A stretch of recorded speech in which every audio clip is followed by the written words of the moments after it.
Na své 50. narozeniny je Leoš Mareš zvyklý být tím, kdo drží mikrofon, určuje tempo a ví, co bude následovat. Jenže 28. dubna 2026 se role na chvíli obrátily. Do studia Evropy 2 nečekaně dorazila jeho manželka Monika, jeho maminka Lenka a také 4letá dcera Alex. A právě Alex svému tátovi do éteru zaspívala Happy Birthday. Muž, který za desítky let v showbiznisu zažil vyprodané haly, obrovské televizní projekty i nekonečné množství potlesku, byl najednou dojatý něčím mnohem menším. Hlasem vlastní dcery a přítomností ženy, se kterou dnes sdílí svůj život. A tím narozeninový den neskončil. Večer přišla další chvíle, která ukázala, jak odlišně může vypadat štěstí člověka, jehož veřejný obraz byl kdysi spojen hlavně s rychlostí, luxusem a nespoutaným životem. Monika pro něj připravila překvapení, které ho očividně zasáhlo. Ale skutečný význam toho okamžiku není jen v tom, co dostal. Je v tom, kdo stál vedle něj. Pokud vás baví příběhy známých osobností bez zbytečných senzací, ale s detaily, které dávají jejich životu nový kontext, přihlaste se k odběru. Protože příběh Leoše Mareše v 50 není jen příběhem úspěchu. Je to také příběh člověka, který se po velmi bouřlivých letech dívá na svůj život z úplně jiné perspektivy. Pro několik generací českých diváků a posluchačů je Leoš Mareš symbolem energie. Ranní show na Evropě 2, televizní soutěže, velké přímé přenosy, koncerty, vlastní show, vystoupení před tisíci lidí.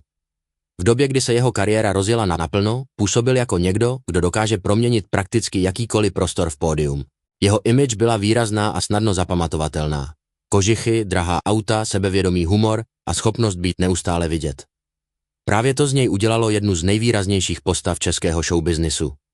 Jenže popularita má zvláštní vlastnost. Z dálky vypadá jako souvislá řada vítězství, ale zblízka je často mnohem méně uhlazená. Když v roce 2026 vznikl k jeho 50. dokument Leoš, Mareš se nevracel jen k úspěchům. Mluvil také o věcech, na které hrdý není. A najednou se obraz bezchybného showmana začal rozpadat na mnohem obyčejnější části. Ambice, chyby, vztahy, lítost a snahu žít dnes jinak než před lety. Právě tady vzniká největší kontrast.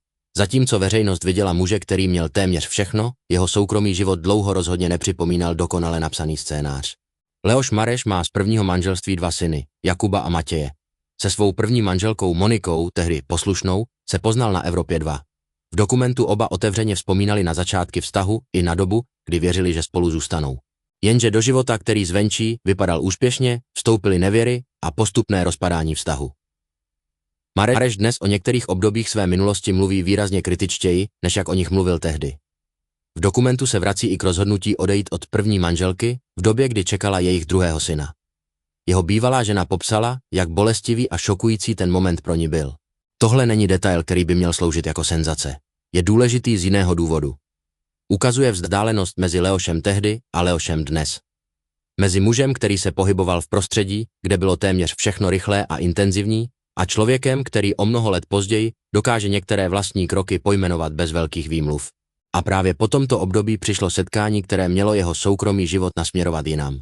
Leoš Mareš a Monika Koblíšková se dali dohromady v roce 2015. O 2 roky později se zasnoubili a 20. února 2018 se vzali v Litomyšli. Svatba nebyla obrovskou mediální show. Naopak, proběhla v úzkém kruhu a Mareš ji nejprve veřejně téměř nekomentoval. Až poté zveřejnil společnou fotografii s jednoduchým označením Moje superstar. Ten detail je zajímavý. Člověk, který většinu profesního života tráví před kamerami, si jednu z nejdůležitějších soukromých událostí chránil. Neznamená to, že jejich vztah byl bez problémů, nebo že známe všechno, co se mezi nimi odehrává. Takové tvrzení by bylo jen domněnkou. Veřejně doložitelné ale je, že spolu zůstali, vybudovali rodinu a v roce 2022 přivítali dceru Alex. Monika se zároveň stala součástí života, do něhož patří i Leošovi synové z prvního manželství. V dokumentu mluvila také o jeho minulosti a o chybách, které udělal vůči své první rodině. Neobhajovala je. Právě naopak, popsala je jako jednu z jeho citlivých životních oblastí. A právě to je možná důležitější než jakýkoliv romantický obraz. Dlouhodobý vztah nevzniká tím, že se minulost vymaže. Spíš tím, že před ní člověk přestane utíkat. 50. narozeniny mohly být jen další velkou show. Mareš by k tomu měl všechny předpoklady. Místo toho ale do stejného období vstoupil dokument, ve kterém se znovu otevřely kapitoly, na něž se nevzpomíná lehce. Mluvil o nevěrách, o alkoholu, o vlastním chování i o chvílích, kdy podle lidí kolem sebe nebyl příjemným člověkem.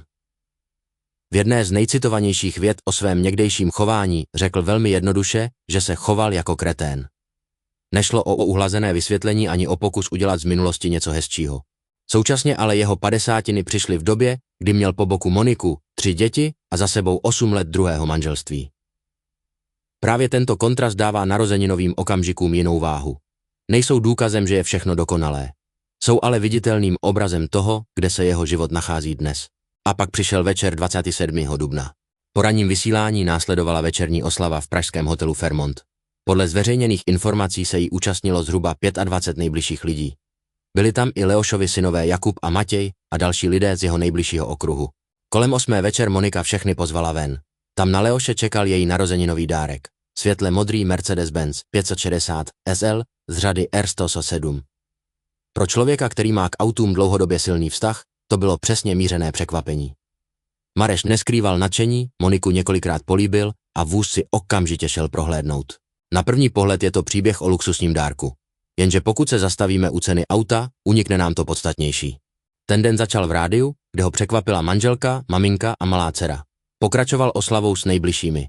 A vyvrcholil momentem, kdy mu žena, se kterou je už více než 10 let, připravila něco, o čem věděla, že mu udělá radost. Nešlo tedy jen o automobil. Šlo o pozornost, znalost druhého člověka a o pocit, že v 50 má kolem sebe lidi, kteří přesně vědí, čím ho mohou zasáhnout. To je odpověď na otázku z úvodu. Mimořádně šťastný okamžik Leoše Mareše nebyl jeden izolovaný záběr. Byl to celý den, v němž se jeho veřejný svět propojil s tím nejbližším soukromým. Bylo by snadné říct, že Leoš Mareš našel dokonalý život. To ale nevíme a nebylo by fér to tvrdit. Veřejnost vidí jen část jejich manželství. Stejně tak nemáme důvod dělat z několika fotografií nebo narozeninového videa důkaz bezchybného vztahu. Máme ale konkrétní fakta.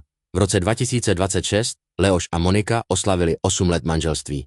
Na Valentína spolu vyrazili na hasičský ples a Mareš později vyprávěl, že si užili tombolu i tanec a že má podobné venkovské zábavy rád. K výročí plánovali společnou cestu, kterou kvůli pracovně i rodině nabitému období odložili. A když přišly jeho 50, Monika byla znovu přímo uprostřed těch nejosobnějších momentů. Právě proto může být titulek o mimořádně šťastné chvíli pravdivý i bez přehánění. Ne to, že by Leoš někde slavnostně oznámil, že je jeho život dokonalý, ale proto, že veřejně doložené události z jeho 50 ukazují muže, kterého dojala dcera, kterého překvapila manželka a který významné životní jubileum trávil se svou rodinou. Po všech letech, kdy byl jeho život často měřen sledovaností, úspěchem a titulky, je to pozoruhodně obyčejný obraz štěstí.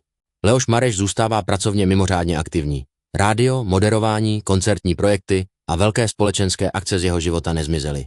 50 pro něj není odchodem do ústraní. Změnil se ale způsob, jakým o sobě veřejně mluví. Dokument k jeho jubileu nepostavil jen na triumfech. Vrátil do hry i věci, které člověka nestaví do nejlepšího světla. To samo o sobě nevymaže následky minulých rozhodnutí a ani by nemělo. Ukazuje to však ochotu dívat se na vlastní příběh bez potřeby udělat ze sebe vítěze v každé kapitole. A vedle toho stojí současná rodina. Monika, synové Jakub a Matěj a dcera Alex. Ne jako dekorace kolem slavného moderátora, ale jako lidé, kteří se objevují v okamžicích, kdy Leoš není jen moderátor před publikem. Možná právě proto působili jeho 50 jinak. Ne jako další výročí kariéry, ale jako bod, ve kterém se minulost a přítomnost potkali na jednom místě. Na začátku tohoto příběhu stál muž ve studiu, který už slyšel tisíce potlesků. A přesto ho v den 50. narozenin dokázal dojmout dětský hlas, který mu zaspíval jednoduchou narozeninovou píseň. Večer přišel drahý dárek. Krásné auto, překvapení, polibky a fotografie, které rychle obletěly média. Ale za několik let možná nebude nejdůležitější značka vozu ani jeho cena. Důležitější může být vzpomínka na to, kdo tam ten večer byl. Leoš Mareš má za sebou životní kapitoly, na které může být pyšný, i kapitoly, o nichž dnes sám mluví kriticky. 50 je nesmazali. Jen ukázali jiný obraz. Člověka, který po letech velkých pódií prožívá silné chvíle vedle rodiny a ženy, s níž už 8 let sdílí manželství. Možná je právě to jeden z paradoxů dospělosti. Člověk dlouho hledá něco velkého, aby nakonec zjistil, že největší váhu mají lidé, kteří zůstanou stát vedle něj, když show skončí. A co podle vás změnilo Leoše Mareše nejvíc? Věk, rodina, zkušenosti nebo schopnost otevřeně se vracet k vlastním chybám? Napište svůj názor do komentářů. A pokud chcete další příběhy českých osobností vyprávěné s respektem k faktům i lidem, přihlaste se k odběru kanálu.